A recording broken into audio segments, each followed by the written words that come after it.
Okay, we are going live. Live, one, two, three, four. There we are. Well, I'm afraid hair and makeup didn't get a chance to get in here today, and my light is burned out. All right, good. I'm in the t-shirt I went for my walk-in. At least it has UCLA Bruins on it. I hope that's acceptable to everybody. That'll work. And I think the Even live though I'm show at. audience would enjoy this better if I actually remember to get back into the audio. So I believe I am in there now. Um, I am now in audio. I. Oh no. You're in the live It show says listen, but connecting. I don't see you It says connecting. It does not say connected. on Discord. Oh no. Yeah, actually, yeah, Discord's acting funny. I can't. So, yeah, I don't see. I Huh. don't hear you in Discord. Okay, I'm gonna have to quit Discord. Kevin, I think you're in. Everyone Shoot. can What? talk. You need. What did I just? I just quit something. Okay, things are acting weird. Am I still live anywhere? You're live on Mimo. Okay, good.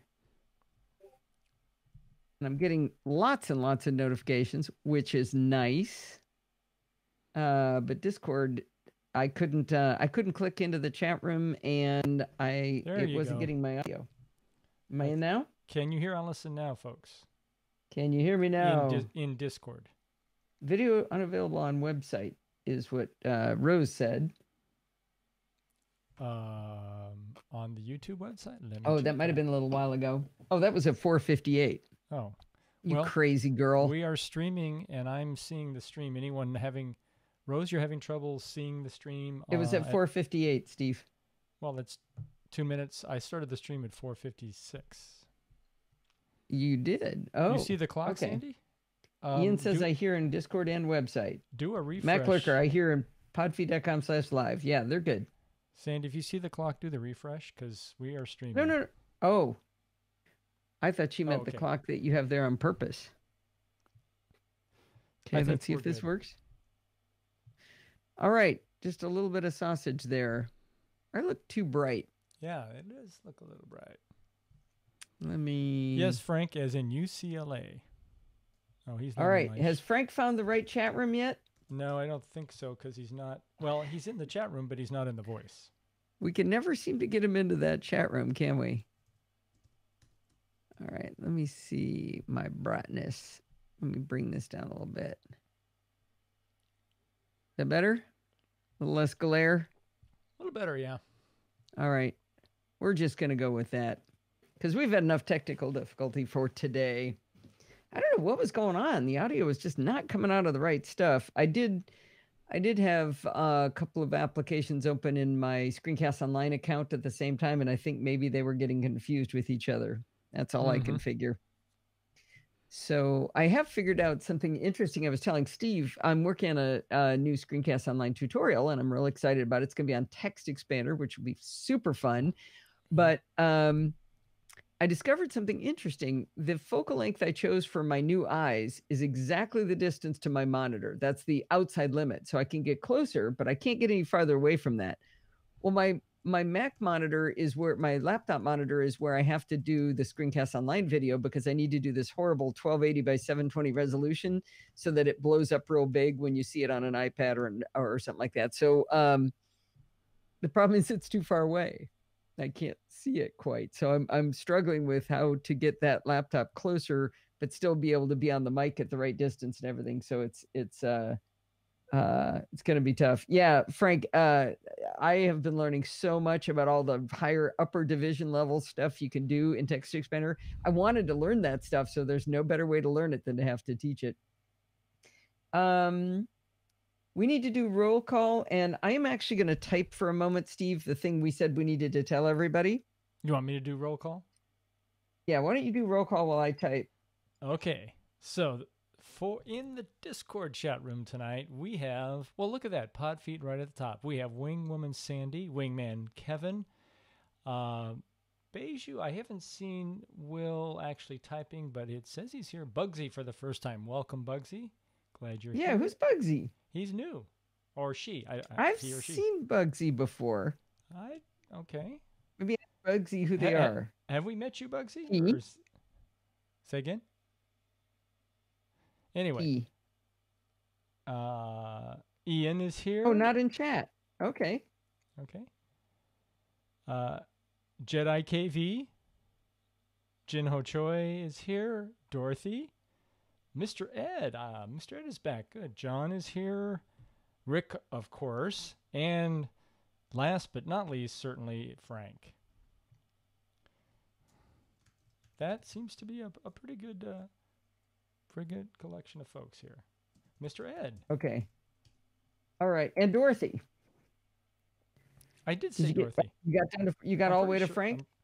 Yeah, I'm pretty sure. You know, Rose, I missed you because I don't, as Sandy mentioned, I don't see you in the roll call here. I don't see I think she comes in as Titanbot every week. Yeah, that must be because she's got a number. But yet she has... Yeah, it says bot next to her name, so she's coming through the Titanbot, so she doesn't show up in roll call. Yeah, I didn't. All the bots, I think, funnel through one. I didn't think Titanbot had that nice little graphic she's got of a pinwheel. I thought they all had that. So, but look, it says Osrose 8144 bot. So she's funneling through the website, not through a client. Right, but somehow she has a different icon than the normal bot. I don't know how that happened. I'm not sure. That's a good question. But I think if you got a PDX Kurt, welcome. Wait, Kurt is a bot. PDX Kurt. Yes, and that's the normal bot symbol, I think. Sorry, missed you. All the folks who come in as a bot, I don't see you. Use Discord, but now I'm on the site. You're all kind of compressed into one bot, but let me know. Okay, so I'm picturing Rose and Kurt squeezing through the same bot hole. They're like, they're wedged in this. Did you say the same bot hole? Bot hole, yes, the same bot hole. Just clarifying. Okay. We understand, Kurt. You're not actually a bot. You're coming in through TitanBot. Glad to have you here. Kurt, have you been here before? It does sound rude. Kurt said he was here once before. Okay.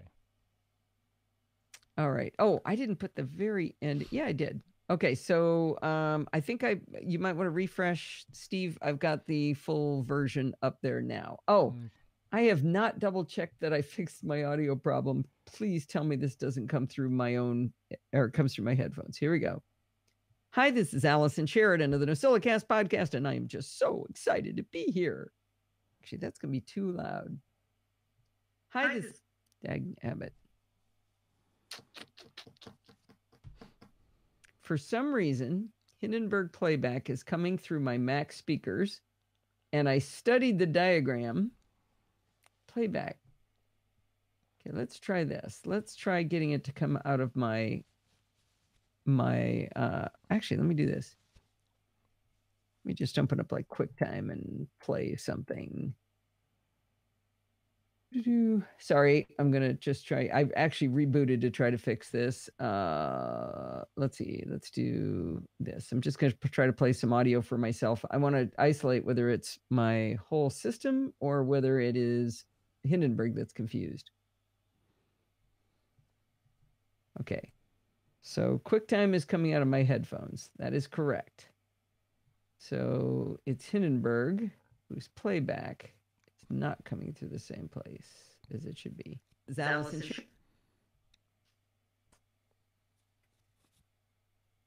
I don't know how to fix that. So let's refer to our diagram, kids, shall we? We have a diagram in case anybody wants to play along with the home game. Let's go to the live show layout, and we're going to go to live show 2019. And here you guys go. I can put all I need you to do is let me know why. Just study this little diagram and let me know why my audio isn't coming out of my headphones. Instead, it's coming out of my. We don't see the diagram. I just dropped it into. Okay. Into chat. PDF. Okay. So why is Hindenburg refusing to come out of my headphones? It is coming out of my Mac speakers, and that's not right. That ain't right. So I've checked it. It says CalDigit Thunderbolt 3 audio, like it should. And I know that the Mac is sending it correctly.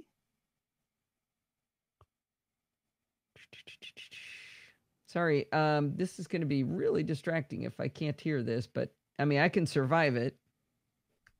But this says, oops. So Hindenburg is supposed to look like this. Okay, is everybody studying the diagram, right? Okay, so that says playback CalDigit Thunderbolt 3 audio. And CalDigit Thunderbolt 3 audio is my dock, and my headphones are plugged into my dock. So it should be coming out of that no matter what everything else is set at. And it's not. It's coming out of my Mac speakers. Is there a test later? Oh, I gave you guys this assignment well ahead of time. What would happen if you reset your dock? Reset power. Everything would stop. Okay. I already rebooted the Mac to try to clear it out, and I studied the diagram. Output device for the live show is my audio hijack is set to my headphones, so that's correct. Discord, I don't let Discord come to me. You're coming to me through my headphones, which is correct. QuickTime is, and Discord is just not in the mood. I just tried changing it to something else. What? You're trying to hear Discord? Wait. I'm sorry. I'm Hindenburg. When I play Hindenburg playback, it should come out of my headphones, and it's not. I'm going to try changing it. It's coming out of my Mac speakers. So I just changed it to my monitor speakers. Let's see what happens here. Hi, this is Allison Sheridan. Nope, it is quite happily coming out of there. So I am going to... we're hearing it, but it sounds echoey maybe because it's coming out the Mac? Yeah, it's coming out of the Mac and turning around and going back into to the microphone. So it's coming out of the Mac. Wait, you can't see that. It's coming out of the Mac and turn around going back in. All right, so just quit it again, setting it back. Okay, let's see what that Ian does. Has a question. Oh, he does. Can audio hijack be sending to the speakers before Hindenburg? Yes, but I don't think so. So here is what this should match the diagram that I gave you. It looks like it does to me. So speaker is my headphones. Don't ask why. It's just the way things get named. Al's mic is the input that is a virtual input source, virtual output source, I should say. That is explained in the diagram. So let's see. Let me try. I just restarted Hindenburg yet again. Hi, this is Allison Sheridan of the NosillaCast podcast, hosted at podfeet.com. I have the audio kind of cranked up here, but... Hi, this is Allison Sheridan of the NosillaCast. Well, we're not going to do a lot of playback. You don't know. That's just a bug. NosillaCast pod? Can't do anything about it. I can turn that volume down, though. Oh, but gas hosted at podfeet. Oh, that's weird. I can't even control the volume. I can only have that on full blast. That is really interesting. Coming out of your Mac? Excuse me. Yeah, coming out of my Mac. It's just I turned the... In fact, I'm going to mute the volume on my Mac. And I'm going to hit playback. So I can't hear my own voice right now. Hi, this is Allison Sheridan of the NosillaCast podcast, hosted at podfeet.com. And it is coming through loud and clear out of my Mac's speakers. That is really interesting. Okay. Well, we're going to go start the show because I have no other options. What if I'm going a little hot there? Hello, hello, hello, hello. Hello, hello, hello, hello, hello. Okay, let's just crank that up to about there. How's that? All right. I can't explain it and I can't fix it. So we're going to start. How's that sound? Sounds like a great idea. Why did it just ask me to save all of a sudden? That's interesting. Was that Kevin? Did you do that, Kevin? I don't see it in Discord. You don't see what in Discord? Save. That's interesting. Are you doing that? You need, yeah, I am. Okay. You know what might be doing it The is an NDI? NDI thing. Yeah, because that's new. And you don't Okay. have the latest version of Discord. That's a frozen image. Look at the clock. It's not moving. It's almost quarter after. Okay. Well, maybe I need to refresh. Can I do the Oh, I bet I just refresh? fixed it. Yeah, but I think I just fixed it. I think it was NDI. Hi, this is Allison Sheridan of the NosillaCast podcast, hosted at podfeet.com. Maybe. Hi, this. Nope. NDI settings. So there's a mute audio settings. It's not. .com. Yep. Okay. I am just going to start working. So you should see no audio on that track right now, Steve. No audio on. I have nothing recorded. You see that little blue recording on the top track? That should not be there, and the clock should say 5:16, not 5:12. Yeah, it's I tell you what, affecting it's affecting your mainstream now. Your main. you mean I'm camera. frozen or slow? You're behind. Your audio is up to speed, but your video is behind. Well, that's nifty. There's some. Let me change. Let me just change to. It just caught up. Okay, I'm going to change to a different app in NDI and change back. Okay. Ooh, you didn't get the change. Yeah, something's funny with this. We're testing beta software. Yeah, we probably should have mentioned that. Hold on. There we go. Okay. It's good now? I think it is. Is the second hand moving? Yep. Yes, it is. Okay, we better touch nothing. All right. NC intro, music. Put that in. Bring it down. And I'm not going to do much playback because it's going to drive me crazy because it's so loud. Okay. Here we go. Preview. Muting Steve. Goodbye, Steve. Oh, I didn't let him say goodbye.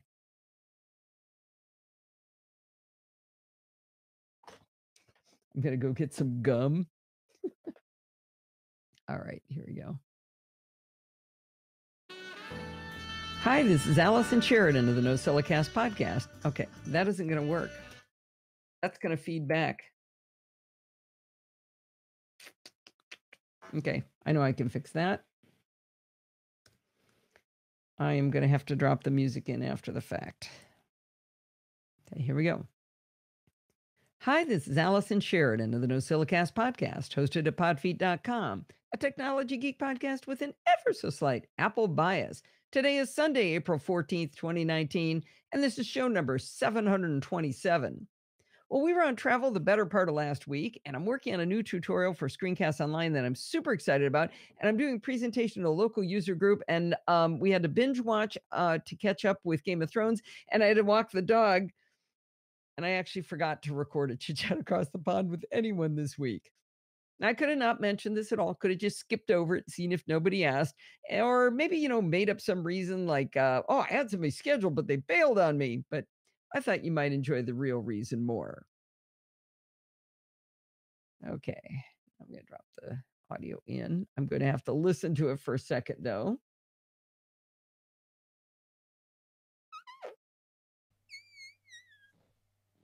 Bring that down. Down to about 15. Oh, this is going to hurt. Here we go. Hi, this is Allison Sheridan of the NosillaCast podcast, hosted at podfeet.com, a technology geek podcast with an ever so slight Apple bias. Today is Sunday, April 14th, 2019, and this is show number 727. Man, nailed it. Boy, is that annoying. Wow, all of a sudden I'm getting a big hiss on the line. Well, you just got louder. I don't know what happened, but... Wow. You are max volume. Oh, yeah. That's weird. That's really weird. My Shure MVI just cranked way up. Could that have anything to do with the problems? No. I do have my mic plugged in a different way, but it's just direct connected instead of through my monitor, so that shouldn't make audio come out of the wrong speaker. All right, I'm going to keep going. All right. What was that? Now batting Jose Canseco. Was it what? Did it do like one of those echo ballpark. echo? Yeah. Did it? Good one, John. Nice. All right, I'm I couldn't hear what it sounds like, but I can only imagine. All right. Back on. Hopefully everybody saw my little what I typed, that secret thing I can't say out loud. Okay, Steve has muted himself. Good. Oh, I think I'll do a chapter marker here. Whoops. And this is going to be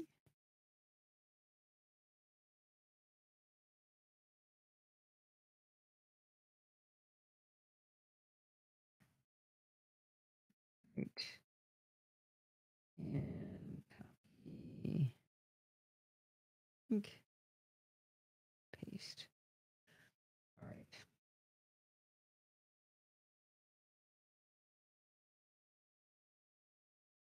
We've got the last in our feast of reviews by Alistair Jenks coming up. In this review, you'll hear him say that the product is $579, and that's in New Zealand dollars. Just for reference, at today's exchange rate, that would be $390 US or 350 euro. Now, let's hear about Alistair's latest find. Figured everybody's going to freak out when he's telling us about $579 headphones. I'm going to have to play back a little bit. We'll have a little more Jose Canseco. Well, what he said was $579, but he didn't say those were New Zealand dollars when he said it, which is why I was helping. What does that translate to? Oh, okay. 390. 390. Got it. Okay, I have to listen again. Oh, this is killing me. Let's see. The real reason more. We got the okay. Alistair's latest find. It's not. God, that's annoying. It's latest find. It's not often I buy something high end on impulse. Okay, yeah. Now that's interesting. There's a feedback mechanism. Something is controlling how loud my my audio interface is, because it just turned itself up again when I played Alistair's just for those few seconds. Do you have an auto leveling or auto something? Somewhere. I don't know where that's coming from. That's new. Huh. But I also can't explain why I'm hearing...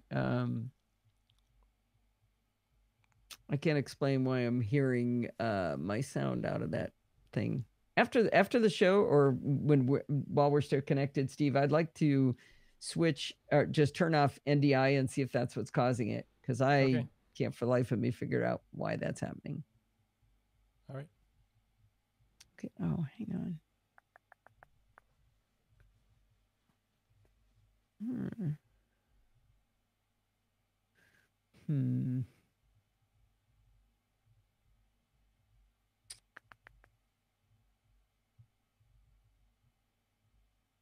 Forward to trying them out on a long flight I have coming up.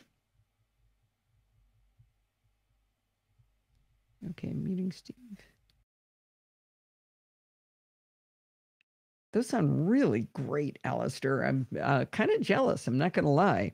But hang on. That just turned itself up again. I wonder if Discord can't auto change your audio, can it? It may have a feature like that. Oh, but let's mic check voice activity. Yeah, it just turned itself up again. Automatically determine input sensitivity. Yeah, but I have that off. Toggle it just to make sure. Turning it on. I'm turning it off. So I'm supposed to have that all the way to the left, correct? Well, if it's how is yours set, Steve? Mine is off, but automatically. Where's the slider thing? It's all the way to the left, correct? Yeah. Mm-hmm. Something is turning my volume up. Who is doing that? It just did it again. It's like You know, I wonder. I've got an idea. Oh, hang on. Found it. What was it? Well, you'll get mad at me when I tell you I'm running another application, sort of beta. What is it? It's called Sound Source from Audio Hijack. And what's that for? It had Hindenburg set to go to my Mac speakers, so that was I found the root cause. Does that mean I did this after I documented it? Does that mean you can play Hindenburg now? Yeah. At a price, I feel I have really got something of great value. I'm looking forward to trying them out on a long flight I have coming up. Those sound really great. Yep, that was it. My bad. It's not my diagram. Well, because I did it right after I did the diagram. Okay, hush up, Steve. I'm muting you.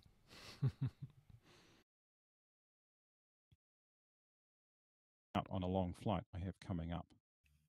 Wow, Alistair, those sound really, really nice. I'm kind of jealous. I'm not going to lie. I'm also very sad that this is the last of your post because I've been leaning heavily on the content that you've been able to provide for us. Well, as you all have probably noticed by now, this show doesn't have any ads. It's supported partially via Patreon. With Patreon, you choose a dollar amount to support the show, either weekly or monthly, and then you're done. You just pick that dollar amount, you're good to go. But there's one benefit I've never mentioned. You can message me directly through Patreon. Ian wrote in recently, and he said very lovely things about the show, but he also asked for a favor. He said, "My old person eyes have a special request. Can you post an enlarged view of the wonderful 2019 iPad comparison chart that you posted? Ideally, a high-res PDF that could be downloaded when one clicks on the very helpful chart you made." Now, how could I possibly choose to, refuse a request like that? Not being able to see something is so frustrating. I can definitely empathize with that. I immediately uploaded a high-res version, and I made it a link from the original chart so that Ian could see it. You know I love all feedback and will continue to answer your emails, but it was especially nice when Ian wrote to me via Patreon. If you want to have another way to contact me, check out Patreon at podfeed.com/Patreon and be cool like Ian. I just noticed he asked for a PDF, and I didn't do that. What did you give him? I gave him a JPEG. Oops. And I just noticed I wrote his name. Kevin is trying to be very helpful. Oh, should I save? Yeah. Yeah, if you go to that link now, you can see the high-res version. Oh.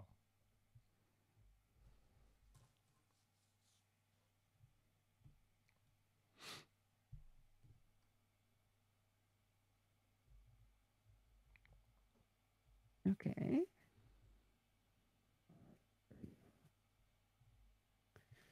All right. Now I could do chapter mark. Save. Did you miss a chapter mark from before, or have you got it? I did not. Okay. I did it all by myself.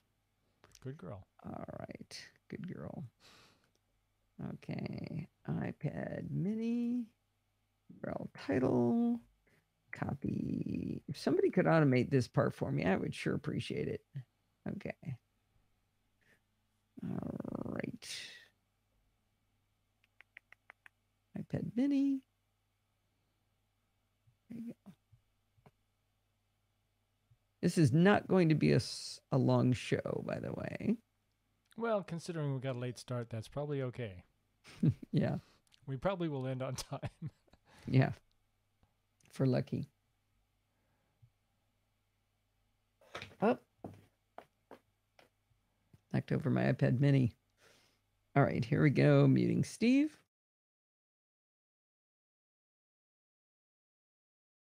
No.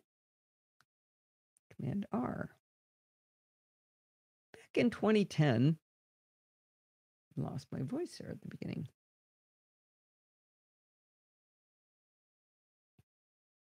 Back in 2010, when Steve Jobs announced the iPad, he posed a really interesting question. He asked, is there room for a third category of device in the middle, something that's between a laptop and a smartphone?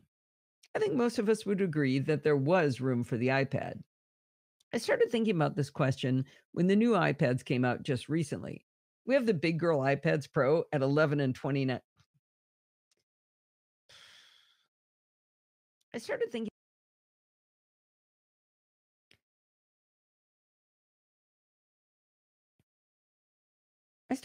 about this question when the new iPads came out. We have the big girl iPads Pro at 11 and 12.9 inches. We have the medium size iPads with the iPad Air and the iPad Nothing, but we also got a new baby iPad Mini. What I wondered was whether there was room in my digital life for an iPad Mini along with my giant 12.9-inch iPad Pro. My hope is that my description of where it fits and where it doesn't might give you an idea of whether it would fit into your life. Shortly after I got the first gen 12.9-inch iPad Pro, Steve surprised me with a 9.7-inch iPad Pro. While there was absolutely nothing wrong with this device, and it might have been great for most people, I just couldn't figure out when to use it. It was too close in size to the 12.9-inch to differentiate itself. It felt like a constant compromise to me rather than having any virtues of its own. Okay, why is this? Okay, my devices are doing not disturb, but the ring keeps going off. I'm sure you guys heard that. Allison is hitting puberty. You heard my voice crack? And that means Steve isn't there, I bet. Let's put Steve's face back up. Yep, I knew it. He went down and let the dog out, and that's why the ring went off. I nailed it. It felt like a constant compromise to me. And he's going to do it a second time. That's the thing. And I can't stop that noise. Oh, there he's back. I did catch you because the ring insists on making alerts. So, and I showed everybody that you snuck off. I can't mute it. Can't do it. I guess. Actually, we could close I'll turn the volume down on my iPads. Oh, you're saying it's coming off in your devices? My iPads, even though they're both in Do Not Disturb. Huh. Yep. Wow, it's acting like Telegram. Telegram, yeah. It was too close in size to the 12.9-inch to differentiate itself. Did you hear that? No. That was it. Yep, it was in it. Okay, deleted. Muting Steve. It was too close in size to the 12.9-inch to differentiate itself. It kind of felt like a constant compromise to me rather than having any virtues of its own. Recently, I have found a use for the 9.7-inch, though. When I do the live show, God, I just cannot. This is chopped up. Can't get on the roll yet.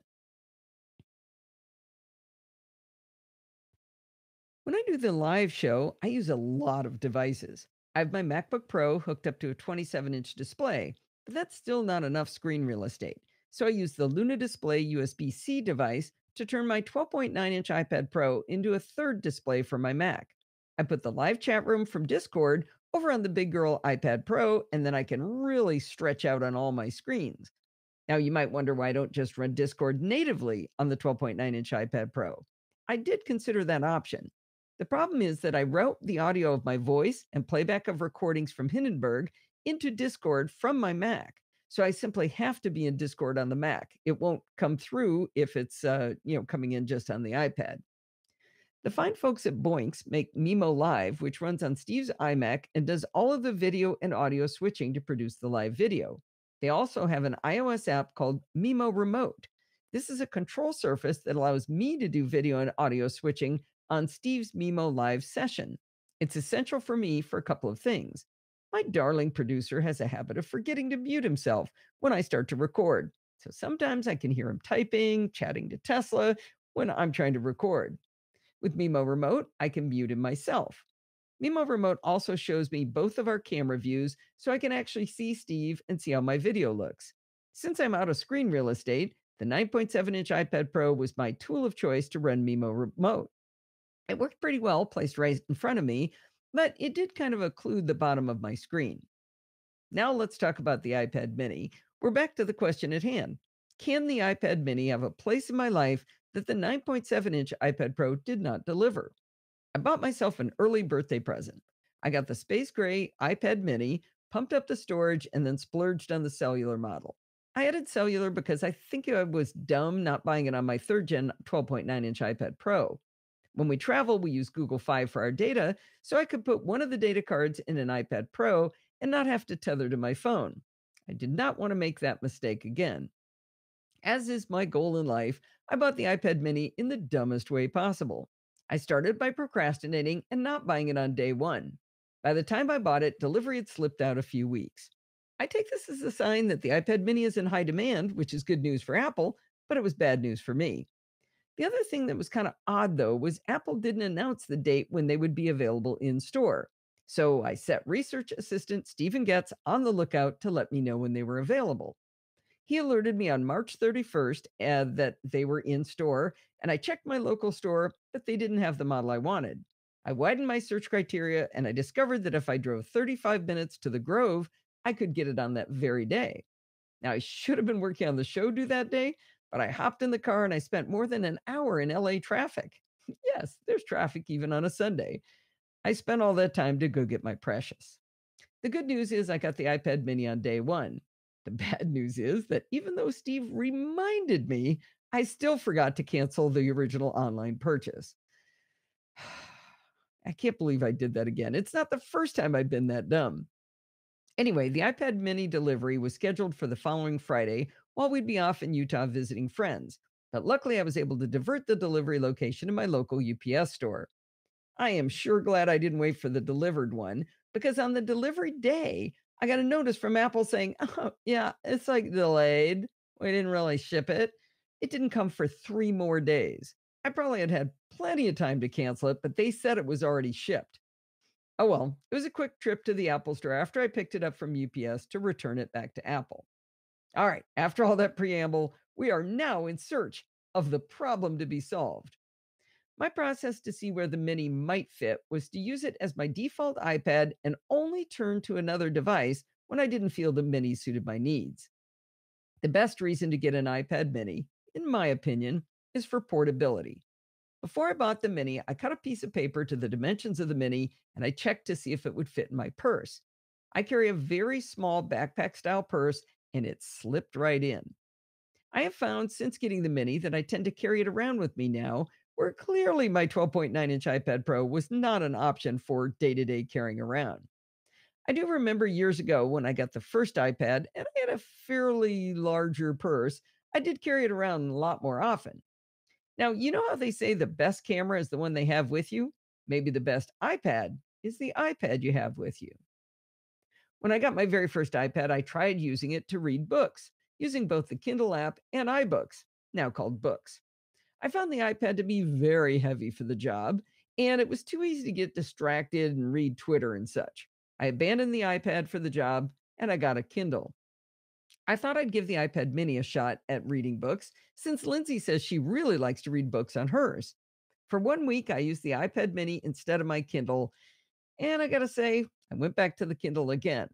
The mini was just enough heavier to be annoying, and I found that I had to muck about with the settings too much. You see, I like to read lying on my side, so I had to swipe down to lock rotation. I also keep my iPad brightness cranked all the way up, so I also had to dim the screen in order to not blind myself when I turned out the lights. That was just too much faffing about for me. I know that sounds like I'm super lazy, but I don't have to do that on my Kindle. And remember, I have to reverse all that faffing about process when I get up in the morning. That said, if I've got my iPad mini with me when I'm out and about, it's a great option to keep reading the book I've got on my Kindle. With Amazon's awesome Whisper Sync service, I can open a book in the Kindle app and it will point out, you know what, you're not on the latest page synced. Would you like to be at the latest page? I love that.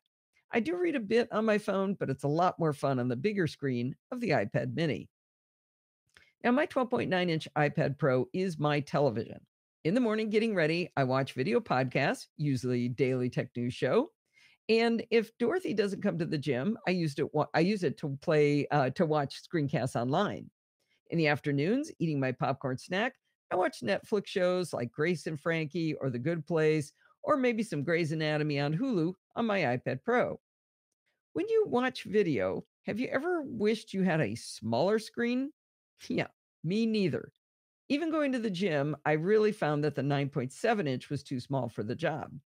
When I'm watching screencasts online on the elliptical, I'm paying really close attention to the tiny menus of Lightroom when Todd Althoff is teaching it, or the axis labels for a graph in Excel being taught by Richard Baker, or seeing the subtleties of using the timeline in ScreenFlow when Don McAllister himself is teaching. The 7.9-inch screen on the iPad mini is not likely to be my go-to device for the gym for video watching. Now, the good news is that most of the time, Dorothy is at the gym with me. Because the mini fits in my purse, I've started toting it along. A few times it's been handy when Dorothy and I are on the elliptical talking about our homework for programming by stealth. I'm sure people around us think we're nuts talking programming while exercising, but hey, we're nerds and we love it. The iPhone screen is pretty good, but having nearly, I don't know, more than double what pushing triple the real estate on the iPad mini and yet super light to hand back and forth between us makes the iPad mini the perfect device for this task. I have to say, the iPad mini is winning the portability event for sure. Now, the camera on the iPhone XS is phenomenal. And I was actually sad on our trip to Zion that the photos from my phone were competitive and in some cases better than my big girl Olympus camera. But, that's a whole nother topic. Well, the other day I was in my office and my cats were being particularly adorable right outside the door. I didn't have my iPhone with me in my room, so I grabbed the iPad mini and I took the shot. It's not a great photo, and in fact, I didn't share it with anyone, but I look at it and it makes me smile. iPad mini's camera will not replace my iPhone for sure, but if it's the camera you have, it is the best camera. In the mornings when I'm sipping my first cup of coffee in bed, I like to triage my email and write really. Actually, I made it sound like I drink 12 cups of coffee in bed, the way I said that.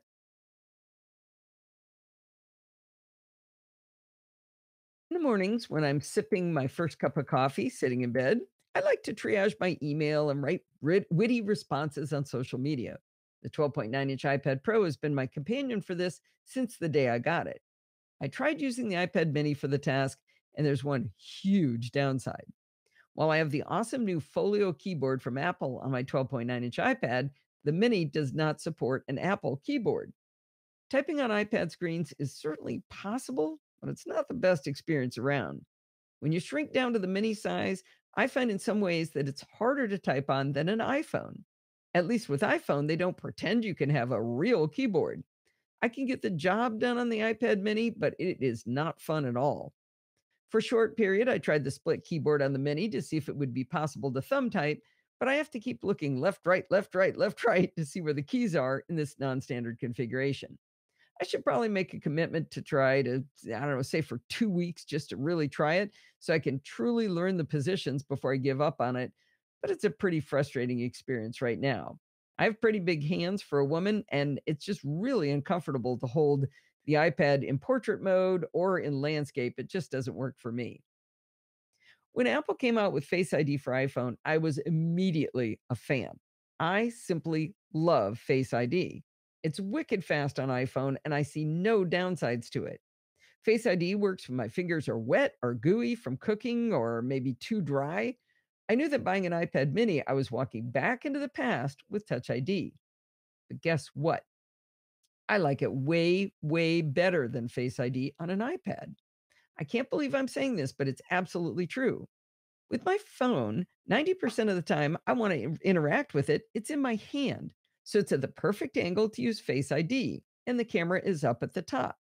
But with an iPad, it's almost never in my hand at the correct angle for Face ID. With my 12.9-inch iPad Pro, I realized I have to bend at my waist to get my face into position for Face ID. With the iPad mini, I only have to move my hand and my thumb, not my whole upper body. I mean, do you realize that with Face ID on an iPad, you're accidentally doing a half a sit up? We can't be accidentally exercising. That's crazy. Well, another problem with Face ID on iPad, and I'm pretty sure they're going to have to fix this in a software update because it's really annoying, is that really, really often the iPad will tell you that you're covering the camera with your hand. I believe the camera's on the left-hand side, and it was adorable the first few times, and it made the little animation and pointed over at it, and I laughed at myself for being so silly to have covered it up. But after about, I don't know, 372 times so far of it telling me I'm covering the camera, I'm really weary of it. Now, in case you just think I'm a really slow learner on how to hold the iPad, Ask any of your friends with Face ID on an iPad whether they get that message all the time too. Pat Dengler and I went out the other night, and she was complaining about it without me even prompting her, so I know it's not just me. The other weird thing is half the time we're not even near where we think that camera is. So, Touch ID on iPad mini for the win. Very surprising.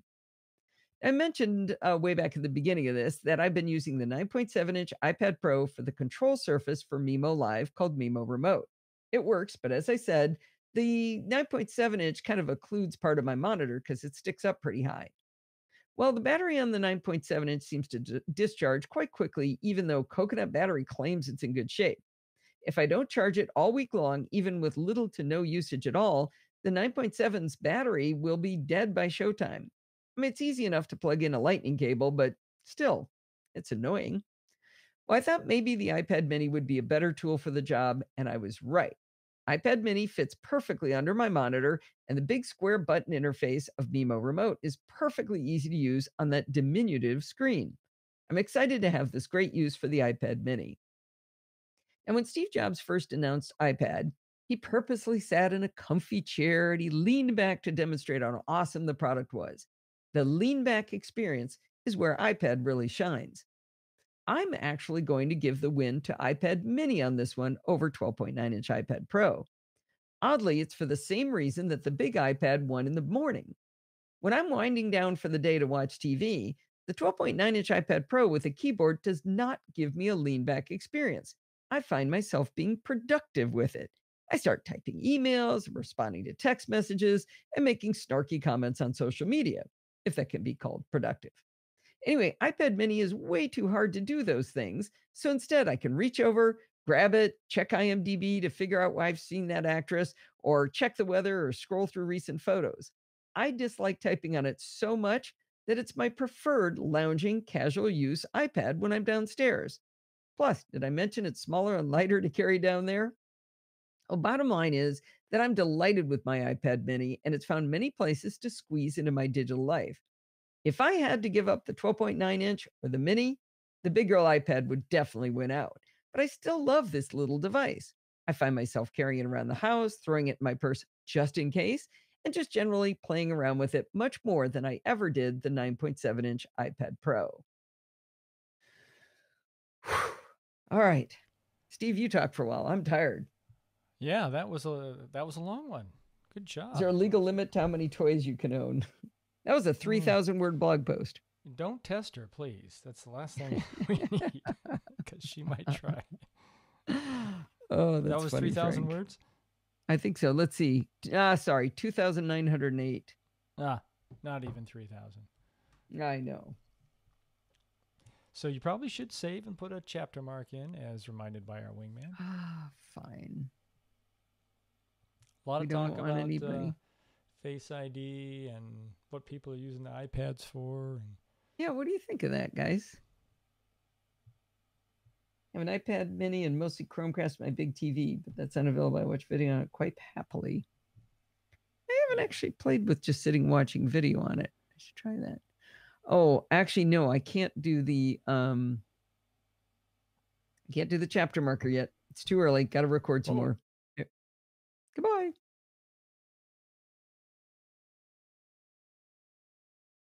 As you know, pretty much everything you hear on the podcast is also available as blog posts. You did know that, right? I guess I should mention that from time to time for new listeners. Anyway, one of the biggest advantages of doing the blog posts before the show is that people often find mistakes or they add new information that I can incorporate into the show for everyone's benefit. After I posted about whether the Mac Mini would fit into your digital life, a lot of people responded in our Slack. If you're not a member of our Slack, you really should be. A lot of fun going on over there, podfeed.com/Slack. Anyways, I was fascinated that every single person who replied agreed that the Mini did have a place in their digital lives. David said, I have two 4th gen Minis, one at home and one in my office. I use them exclusively for reading, books, Instapaper, PDF Expert, RSS. I've purposely kept everything else off of them. No social apps, no email, and no messaging. They make a great distraction-free reading device. I think think that's a really great method, a great way to keep the mini separated and give it a specific function. Alistair said, "It does for me. My non-retina mini died of repair issues, so I replaced it with a 9.7-inch Pro because I had to try the Apple Pencil. I don't actually use the pencil that much, nor the iPad really.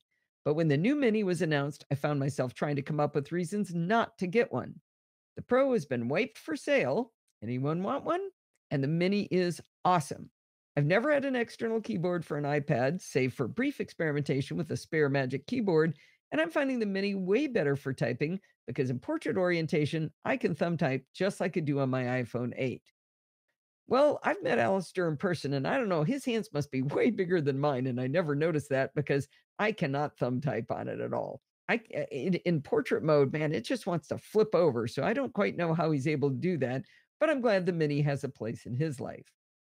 Frank is a fan of the Mini too, but he kind of learned it the hard way. He said, I showed my Mini to a friend for. Okay, first of all, you stumbled on his name, hardware. Sold. And then, yeah, I said the wrong word there. Okay. But I'm glad the Mini has a place in his life.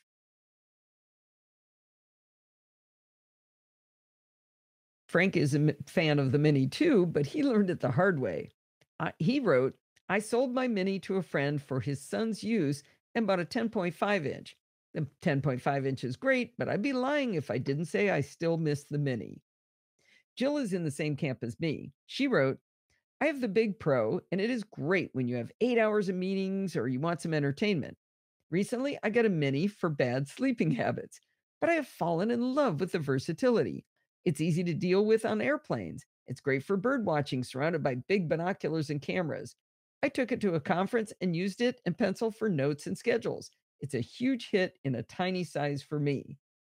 Well, I was really intrigued by Jill's idea of taking notes on the Mini, so I asked her what application she was using. She said, I use OneNote for organizing my whole life at work and home, and Pencil works great with it. I've been tinkering with Noted, which does well too. On an interesting note, Incredible, spelled with a K, made my handwriting legible. In other news, I love testing apps. Well, Jill is sure our people, isn't she? She's been listening for a long time, but just began interacting lately. I love talking to her. Anyway, I downloaded Incredible with a K, and I'm giving it a shot. Anything that can make my handwriting better is a good thing. In any case, I hope all these testimonials will help you clear out your excuses for why not to buy a Mini, because it sure feels like it does have a place in your digital life. Okay. Oh, wow. That apple's cool. Yeah. I like that. That's nifty, Kevin. Kevin's youngest drew that. Oh, wow. Yeah, that's pretty cool. Wait a minute. I thought John was the youngest. I'm wrong? Apparently I'm so. not paying She attention. is an artist. Yep. Okay. Chapter marks? Youngest Testimonials? daughter. Oh, I see. See? Was I right? John is the youngest? I think you're right. It's funny. I can't keep track of all kinds of things in my life, but I can remember things like which of Kevin's children is the youngest. All right. Okay. Myrna.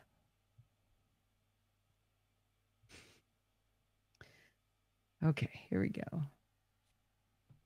Where is it?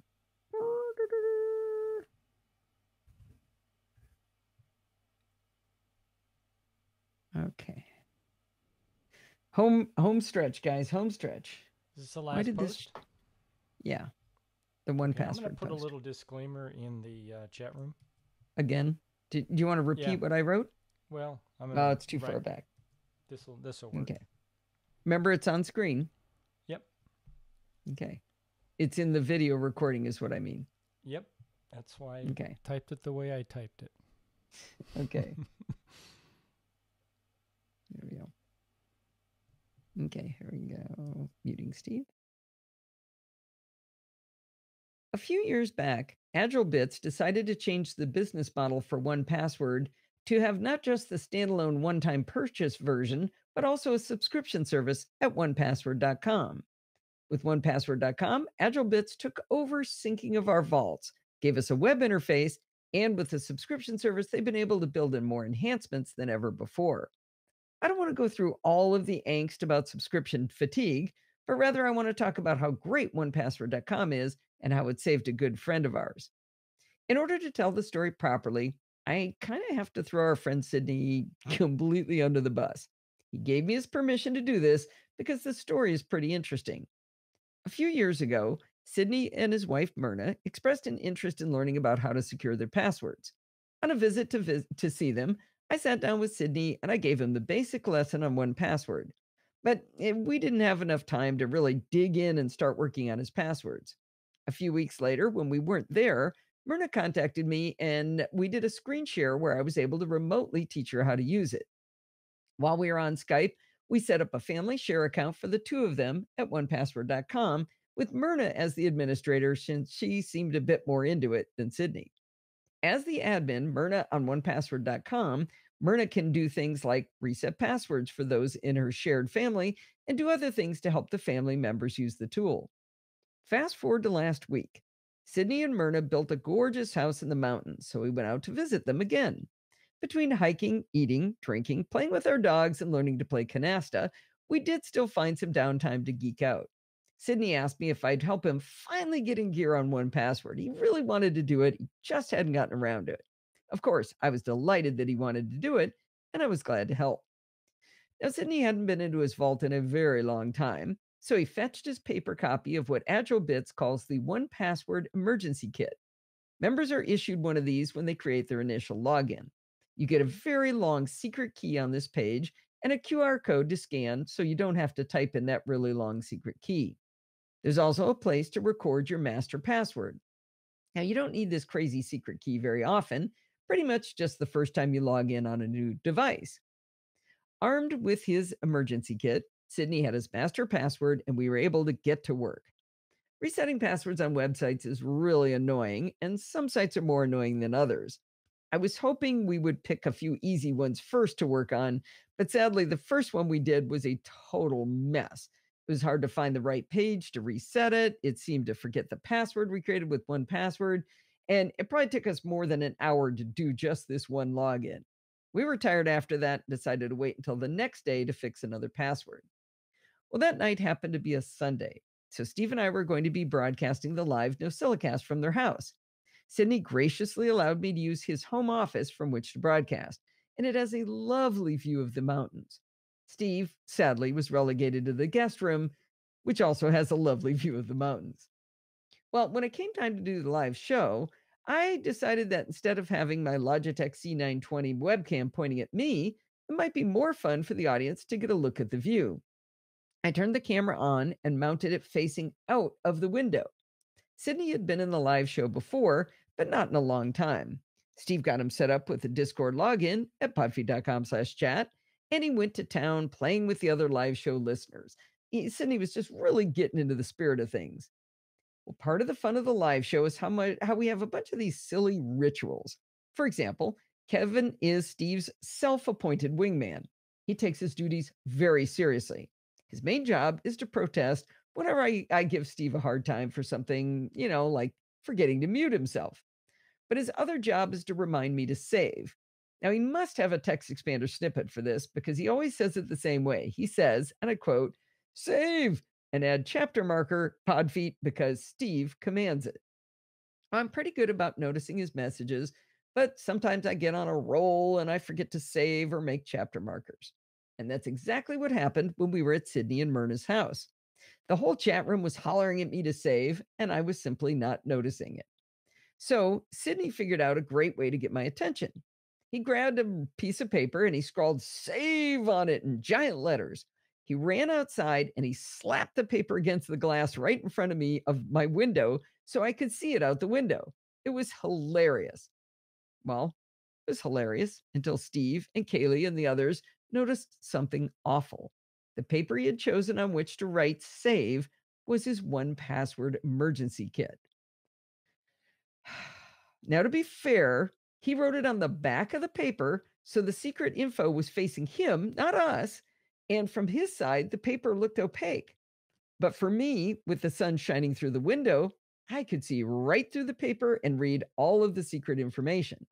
Now, if I could see it, that meant my camera could see it, which meant YouTube Live could see it, which means the internet could see it. Yep, his secret key, the QR code, and his master password were now on the internet. I mean, I guess he didn't have his social security number on there. That's about the only thing he left out. Well, quite quickly, Steve announced to the live audience, we're going to be shutting down the live stream now. So he cut that off while I was still recording, and he very quickly deleted the stored video from YouTube. But, as we all know, nothing is ever truly deleted from the internet, right? Well, while we had great fun at Sydney's expense, there was quite a bit of ribbing about how silly can you be. He was a great sport about all the kidding he received, but we had some work to do.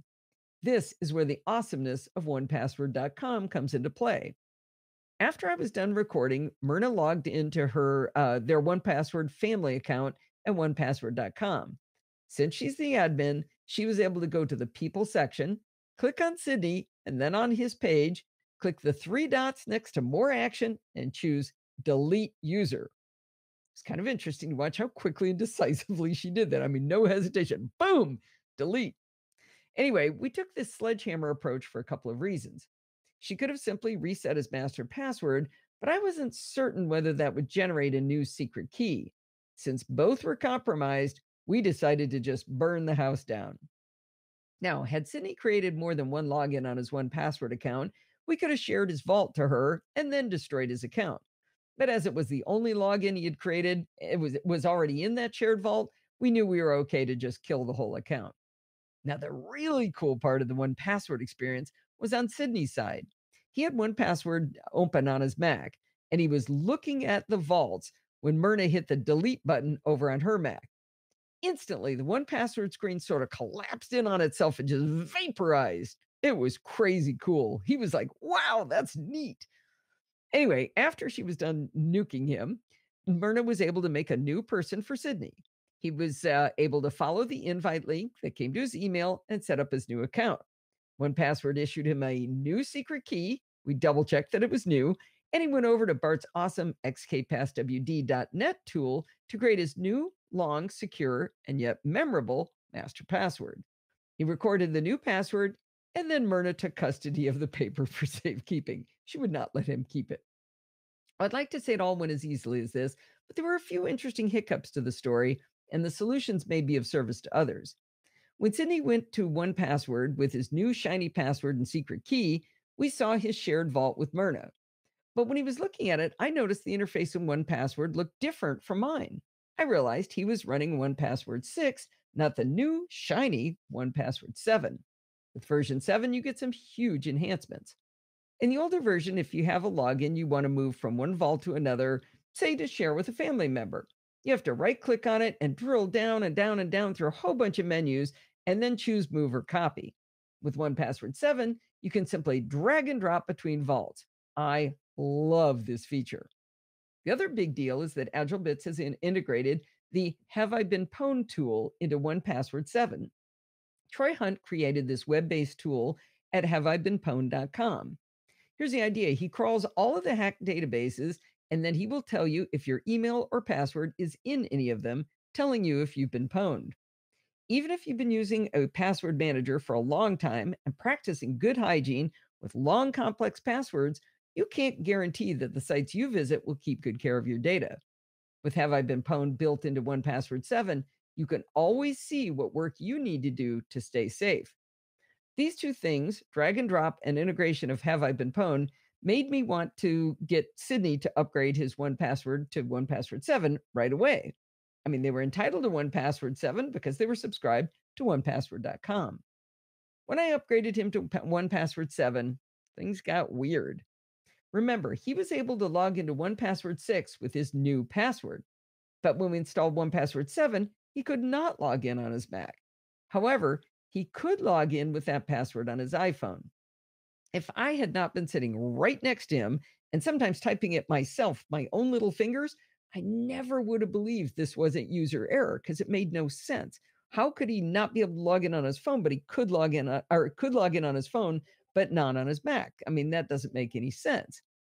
I tried uninstalling 1Password 7, installing both from the reinstalling from both the AgileBits website and then with the Mac App Store. For the life of me, I couldn't figure out how to get him into his account. We shot off an email to support at AgileBits. In a very short order, our little friend Gareth wrote back. He explained it like this. Your Mac app is currently pointed to your previous vault and locked with your previous master password. We need to reset it so that we can attach it to your new vault. The option to reset the 1Password data is pretty well hidden, mainly because we don't want people doing it by accident, but it's super quick and easy to do once you know where it is. He gave us the link to the support article explaining the process. The basic idea is you choose help, troubleshooting, reset all 1Password data, and follow the on-screen instructions. While this suggestion was dandy, we were finally able to log Sydney into 1Password 7. But oddly, he had no vaults when he got in. After a few more exchanges, Gareth suggested Sydney just delete the 1Password that I downloaded from the Mac App Store, that was the last version I did, and install the version from their website again. Finally, Sydney could log in, and more importantly, he could see his vaults. Now, the upgrade process wasn't as smooth as I would have hoped, but I do think that the continued revenue stream of the subscription model allows AgileBits to pay Gareth's salary so that he was there to help us. He responded very quickly, was super knowledgeable, and fixed all of the problems we were having. As I mentioned, the new subscription model gives us access to Have I Been Pwned, and immediately after Sydney enabled it on his account, he discovered that his password on Amazon had been compromised. He found this after I left his house. Without any assistance from me, he had 1Password create a long, complex password for him, changed it on Amazon, and while he was there, he turned on two-factor authentication. I was so proud of him. I mean, it was great. It was like I let go of the training wheels and he raced off and was on a dirt bike flying down the hills. I mean, he even did two-factor authentication. The bottom line is that 1Password's family account, available through their subscription service, is well worth the money. If you're going to spend money on any subscription, the safety of your password seems like a pretty good place to spend it, in my opinion. As Sydney said when we were all done, I stay patched and stay secure. All right. Did I miss anything? He must listen to Bart, Security Bits. Mm-hmm. That's Sydney. We still need to riot. I'm going to add a little. Behave themselves very well. Did they? Mm-hmm. Good job. And you should save and add a chapter mark while you're at it. Yeah, I'm done with chapter marks, but I'm actually going to do a little bit more recording on the same topic because David Tier, the founder of AgileBits, wrote on the blog. Look at that. Yeah. I just noticed that. Muting Steve. I'm going to record the last bit. Stop it. Okay. Now, I mentioned earlier that when I read the blog post, geez, you'd think I've been drinking gin, and I haven't. Maybe I should be drinking gin. Okay, here we go. I mentioned earlier the benefit of having blog posts ahead of recording, and it happened again with that blog post. David Tier, the founder of AgileBits, makers of 1Password, made a comment on the blog. I thought you'd be interested in hearing the extra information he provided. He wrote, "This was a great story. Thank you for sharing. Looks like we have some improvements we need to do on the Mac side when resetting accounts. We'll look into that. But just so you know, there is an option on 1Password.com to generate a new secret key as well as changing your master password. Hopefully this doesn't happen again, but if it does, changing your secret key and master password this way will give you a much smoother experience. By the way, I'm a huge fan of Bolivia. It's very similar to Canasta, but it has some additional rules that make for a really fun game." Well, I want to thank David for that comment. That's great to know that you can get a new secret key that way, because those secret keys, man, if you don't keep them, you're doomed if you don't have them. So it's great to know that the admin can still get to those. However, now I have to go learn Bolivia, and Canasta has a lot of rules already, but hey, more games is more good. Well, that's going to wind us up for this week. Do not forget to send in your dumb questions, comments, and suggestions by emailing me at allison@podfeed.com. You can follow me on Twitter @podfeed. Remember, everything good starts with podfeed.com. Want to become a Patreon like Ian? Go to podfeed.com/Patreon. Want to join our Facebook group? Podfeed.com/Facebook. Slack is on fire right now, especially the Programming by Stealth channel, the Security Bits channel. We've got separated little groups where you can learn about different things. It's great. Podfeed.com/Slack. And if you want to join in the fun of the live show, like Bugsy did this week for the first time, that's at podfeed.com/chat. If you want to join the live show, head on over to podfeed.com/live on Sunday nights at 5 p.m. Pacific time. Join the friendly and enthusiastic NosillaCastaways. Thanks for listening and stay subscribed. Shout out for Bugsy, even though I said it in a way that didn't really make sense. Why? What did you say that didn't make sense? Oh, I said he joined the live chat at podfeed.com/chat, and then I turned around and said the live show. I mean, hey, it's true. It's just that's both. I usually say it is, but whatever. Nobody listens to the end anyway. I do. Bugsy got a shout out. Dumb questions is a redundancy.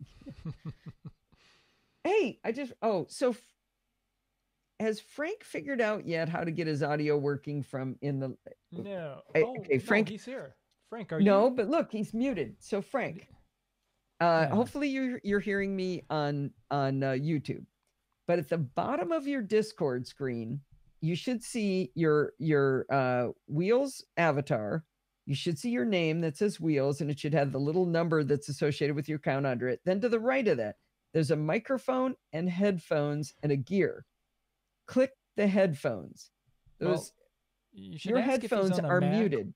Or on a iPhone or an iPad, because the interface is different. Just in case he's on the Mac, there's a there. He just. Oh wait, no, that was mine.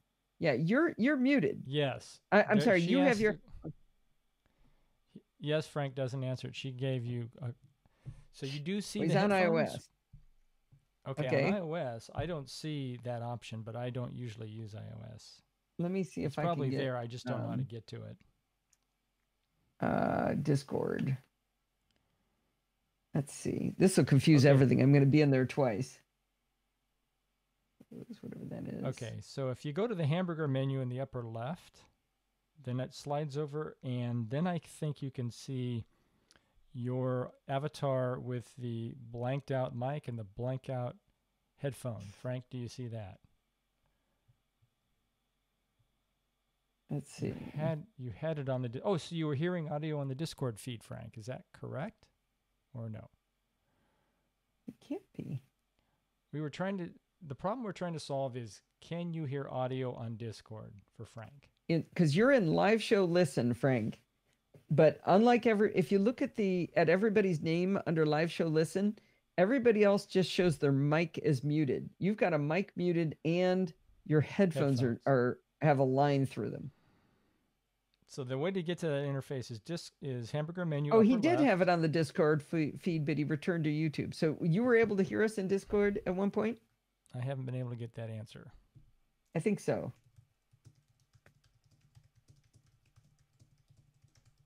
Oh, thanks for listening. And stay subscribed. All right. That was weird. There. I don't know what he did it. So, yeah. Okay. So, Frank. So you can hear us, Frank. So he knows how to do it now. Okay. He just didn't want to. Okay. So now I need to. So you solved the problem.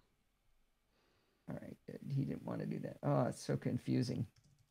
I was just in two versions of Discord on my iPad. One that was native to the iPad and one that was not. It's crazy. Okay. Now everything's blinking. I bet my video is getting weird. Oh, stop it. Oh, you're killing me. I pissed off Luna Display. Okay. Sorry, Luna Display. Okay. I'm just going to quit that. All right. Steve Martin started that one. An arrow through my headphones and head. Yep, there you go. I remember that. I don't know if he had headphones, but he sure had the arrow. Yeah. All right. So what is it I wanted to try? Oh, I figured out partway through what was wrong with my audio. So was there something else we were going to try? The reason I wanted to try uh-oh. Showtime's over. 6:15. Yeah, how did it get so late? I don't know. Someone had some audio issues. We probably should let class go. I think we should. I'm exporting the file. You guys have been very patient. It took an hour and a half to get a 40-minute show out. This was fun, guys. I'm glad you guys were all here. Bye, Rose. Mwah.